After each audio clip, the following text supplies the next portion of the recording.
4 लोग cross voting किया है। इसमें नारायणगढ़ के विधायक श्रीमती शैली चौधरी, सदुरा क्षेत्र के विधायक श्रीमती रेणु बालाजी,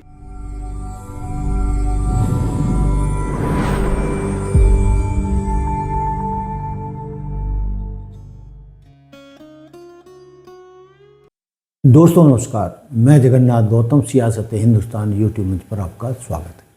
दोस्तों, जैसा कि राज्यसभा चुनावों के जो रिजल्ट आ चुके हैं, आपने देखा कि जैसे तैसे करमवीर बौद्ध चुनाव जीत तो गए, राज्यसभा पहुंच तो गए, लेकिन उसके बावजूद वो इन चुनावों के पीछे कई कहानियां छोड़ गए जो कांग्रेस को शर्मिंदा करने के लिए काफी है। दोस्तों, ये कितने शर्म की बात है कि कांग्रेस के 37 विधायक थे, उनमें से सिर्फ 28 वोट करमवीर बौद्ध को मिले, 5 क्रॉस वोटिंग कर गए, गद्दारी कर गए, 4 के अवैध ठहरा दिए गए। 4 लोग क्रॉस वोटिंग किया है। इसमें नारायणगढ़ के विधायक श्रीमती शैली चौधरी, सदुरा क्षेत्र के विधायक श्रीमती रेणु बालाजी और पुनाना के विधायक मोहम्मद इलियास जी और हतिन के विधायक मोहम्मद इजराइल, ये 4 लोग क्रॉस वोटिंग किया है। हमने हरियाणा प्रदेश कांग्रेस कमेटी के डिसिप्लिनरी कमेटी का चेयरमैन धर्मपाल सिंह मल्लिक जी को हमने इधर से सुझाव दिया है इन लोगों के ऊपर कार्रवाई करने के लिए, शोकास नोटिस जारी करने के लिए। जो क्रॉस वोटिंग किया है उसके ऊपर इन लोगों का बात सुन के हम लोग जरूर कार्रवाई करेंगे। कांग्रेस में रहकर भारतीय जनता पार्टी या भारतीय जनता पार्टी के जो कैंडिडेट्स है, इंडिपेंडेंट कैंडिडेट, उसको सपोर्ट करने का हम लोग हरगिज टॉलरेट नहीं करते हैं। इसलिए इन लोगों को पहले शोकास नोटिस देके इन लोगों का बात सुन के फिर हम कार्रवाई करेंगे। एक आध का और भी कोई लफड़ा है तो 9 विधायकों का लफड़ा हुआ इन चुनावों में, तो भाजपा के विधायकों के साथ ऐसा क्यों नहीं होता? वो ऐसी हिम्मत क्यों नहीं कर पाते? हालांकि उनका भी एक वोट अनवैलिड हुआ है और वो संभवतया टेक्निकली ही हुआ होगा, क्योंकि भाजपा के विधायक की हिम्मत नहीं कि वो अपने नेतृत्व के खिलाफ जाने की हिम्मत कर सके। लेकिन कांग्रेस में ऐसा क्यों होता है? दोस्तों, विशेषकर कांग्रेस, हरियाणा कांग्रेस के बारे में तो ये प्रचलित है कि हरियाणा में कांग्रेस को कांग्रेसी ही हराते हैं, जनता तो उन्हें जिताना चाहती है, जीतते हुए देखना चाहती है। तो ये सचमुच ये कहावत सही साबित हो रही है, जो इन विधानसभा राज्यसभा चुनाव में भी कांग्रेस की फूट, गुटबाजी सरेआम पूरी जनता के सामने आ गई है। दोस्तों, शर्म की बात तो ये है कि इस गुटबाजी के चलते कांग्रेस का अपमान होते होते बचा। खैर, अपमान तो अब भी हुआ है, जो इतने गद्दार निकले बीच में, 37 में से 9 किसी ना किसी तरीके से वो वोट, वैलिड वोट नहीं करा पाए या अपने उम्मीदवार को नहीं करा पाए, तो उनको बख्शा तो नहीं जा सकता। लेकिन एक चीज और निकल कर आ रही है, हरियाणा की राजनीति के जानकार कह रहे हैं कि किसी हद तक ये तो माना जा सकता है कि चलो कुमारी शैलजा विरोधी गुट की हैं और उनके समर्थित उनके गुट के दो विधायकों ने वोट नहीं डाला बौद्ध के हक में। लेकिन शर्म की बात तो यह है कि भूपेंद्र सिंह हुड्डा गुट के 3 विधायक हुड्डा जी के साथ गद्दारी कर गए, या आप ये कहें कि हुड्डा जी अपने ही समर्थित विधायकों को काबू में नहीं रख सके और 3 विधायक उनके साथ भी धोखा कर गए, गद्दारी कर गए या गच्चा दे गए। दोस्तों, जो यदि मैं नाम की बात करूं तो दोस्तों, शैली चौधरी जो नारायणगढ़ की विधायक थी, जो गुर्जर समाज से ताल्लुक रखती हैं, उन्होंने क्रॉस वोटिंग की और रेणुवाला सढौरा सुरक्षित से जो विधायक हैं उसने भी क्रॉस वोटिंग की और ये दोनों विधायक कुमारी शैलजा समर्थित बताए जाते हैं। लेकिन दोस्तों, हुड्डा जी के समर्थक विधायकों ने भी क्रॉस वोटिंग कर दी। इससे ज़्यादा शर्मनाक और क्या हो सकता है। इसमें मोहम्मद इलियास पुन्हाना और मोहम्मद इजराइल हतीन, और दोस्तों चौथा नाम उजागर नहीं किया गया, लेकिन हमें हमारे सूत्रों से पता चला है कि चौथा नाम जनरल सिंह है, जो रतिया से विधायक चुने गए कांग्रेस की टिकट पर, और वो भी हुड्डा समर्थक बताए जाते हैं। अब सवाल ये है कि ये कांग्रेस की गुटबाजी कब खत्म होगी, और लगता ऐसा है कि ना ये गुटबाजी खत्म होगी और ना हरियाणा में कांग्रेस कभी सत्ता में लौटेगी। हालात तो ऐसे ही दिख रहे हैं। और मेरी एक कांग्रेस नेता से बात हो रही थी, वो कह रहे थे कि इसके लिए मुख्य रूप से भूपेंद्र सिंह हुड्डा जी को ही जिम्मेदार ठहराया जाएगा।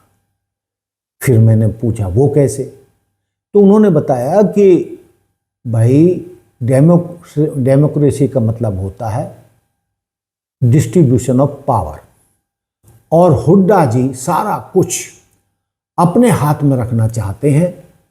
वो नहीं चाहते कि उनके अलावा उनके सुझाए गए किसी बंदे को टिकट मिले और वो जीते। इसी नेता ने मुझे बताया कि यदि भूपेंद्र सिंह हुड्डा कुमारी शैलजा को, या जो एसआर के गुट है, 90 में से 2-3 टिकट और दे देते, तो दोस्तों इनका कहना, इस नेता का कहना है कि कांग्रेस सत्ता में आती और ये टिकट यदि सही बट जाते तो हुड्डा गुट को ही 40-45 हुड्डा गुट के ही 40-45 एमएलए जीत कर आ जाते, और एसआर के गुट तो उसके भी बढ़ते, तो वो भी कांग्रेस की बढ़ते। तो समझ में नहीं आ रहा है कि हुड्डा जी कांग्रेस पर अपनी पकड़ ढीली क्यों नहीं करना चाहते। 10 साल वो मुख्यमंत्री रह चुके हैं, 10 साल उनके नेतृत्व में कांग्रेस हार चुकी है और तीसरी बार भी हार गई, यानी 15 साल वो कांग्रेस को हरियाणा में जिताने में नाकामयाब रहे हैं। लेकिन दोस्तों, जानकारों का कहना है या कांग्रेस के शुभचिंतकों का कहना है कि भाई पहले पार्टी को तो जिता लो, सीएम जो भी बनेगा बनता रहेगा, लेकिन इसमें भी अड़ंगा है कि हुड्डा जी और किसी को सीएम बनते नहीं देखना चाहते, कि या तो सीएम वो बने या उनका बेटा दीपेंद्र हुड्डा सीएम बने। तो दोस्तों,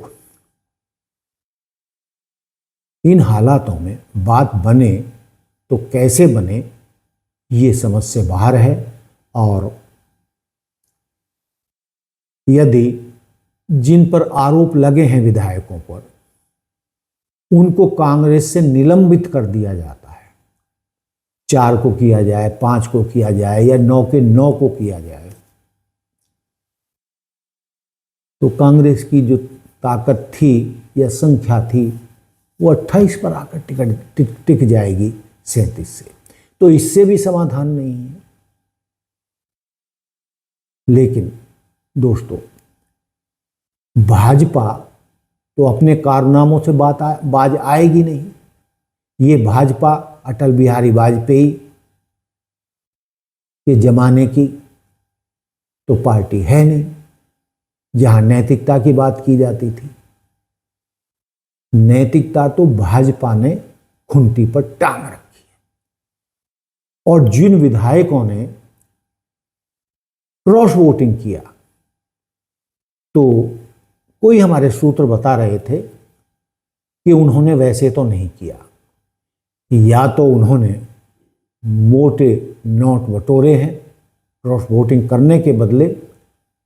और यह भी बताया गया कि जिन वोटों ने कांग्रेस उम्मीदवार के खिलाफ वोट दिया है, भाजपा ने उन सब की फाइलें बना रखी हैं, लाल फाइलें बना रखी हैं कि या तो आपने भाजपा समर्थित उम्मीदवार थे उनको वोट देना है, वरना देख लेना कि हम आपके साथ क्या करेंगे। और बहाने के लिए जिन्होंने क्रॉस वोटिंग किए, उनमें से 1-2 विधायकों ने सार्वजनिक रूप से भाषण भी दिया है, क्योंकि हमें अपने क्षेत्र के विकास कार्य कराने हैं। वो तो सत्ताधारी दल के माध्यम से ही हो सकते हैं, और चूंकि भाजपा सत्ता में है तो इसलिए उसके सहयोग करना जरूरी है, और इसीलिए उन्होंने क्रॉस वोटिंग की। इस तरीके की आवाज निकल कर आई है।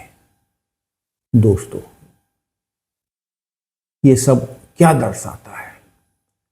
या तो आप मजबूती से अपने स्टैंड पर खड़े रहिए, अपनी पार्टी के साथ खड़े रहिए, लड़ने मरने के लिए तैयार रहिए, जेल जाने के लिए तैयार रहिए, यदि आपको कांग्रेस को सत्ता में लाना है। और यदि आप ऐसे ही डर डर के राजनीति करते रहे तो दोस्तों, वो दिन कभी नहीं आएगा, मोदी साहब के रहते, कि कांग्रेस हरियाणा में कभी सत्ता में लौट सके। और दूसरी बात जो मैंने शुरू में कही थी कि कांग्रेस को हरियाणा में कांग्रेस ही हराते हैं, इनकी इतनी भयंकर गुटबाजी है, उसके चलते कांग्रेस कभी बहुमत में आ नहीं सकती। और उसमें सबसे बड़ा रोड़ा हुड्डा जी बताए जाते हैं। अब सवाल ये है कि सबसे ताकतवर भी हुड्डा जी हैं और सबसे बड़ा रोड़ा भी वही बनते हैं, तो हाईकमान भी करे तो करे क्या? तो मामला हरियाणा कांग्रेस का ऐसा फंसा हुआ है कि किसी की भी समझ में नहीं आ रहा है कि हरियाणा कांग्रेस में सुधार हो तो कैसे हो, और कैसे माहौल बने कि कांग्रेस सत्ता में लौट आए। दोस्तों, अकेले राहुल गांधी के करने से तो कुछ होगा नहीं, हरियाणा की जनता को भी कुछ करना होगा, कांग्रेस के कार्यकर्ताओं को भी कुछ करना होगा, और जो गद्दार विधायक निकले हैं इनके खिलाफ भी प्रदेश की जनता को अभियान चलाना होगा, जिससे कि भविष्य में कोई पार्टी के साथ गद्दारी ना कर सके। तो दोस्तों, ये था मेरा आज का मुद्दा जिस पर मैंने आपसे बातचीत की। मैंने जो सवाल उठाए, जो पॉइंट आपके सामने रखे, आपका उन पर क्या कहना है, कमेंट्स करके मुझे बताइए। मुझे खुशी होगी कि आप इस मुद्दे पर जो मैंने रखा है उस पर आपका क्या कहना है। तो दोस्तों, देखते रहिए सियासत हिंदुस्तान। जय हिंद, जय भारत, जय संविधान। नमस्कार।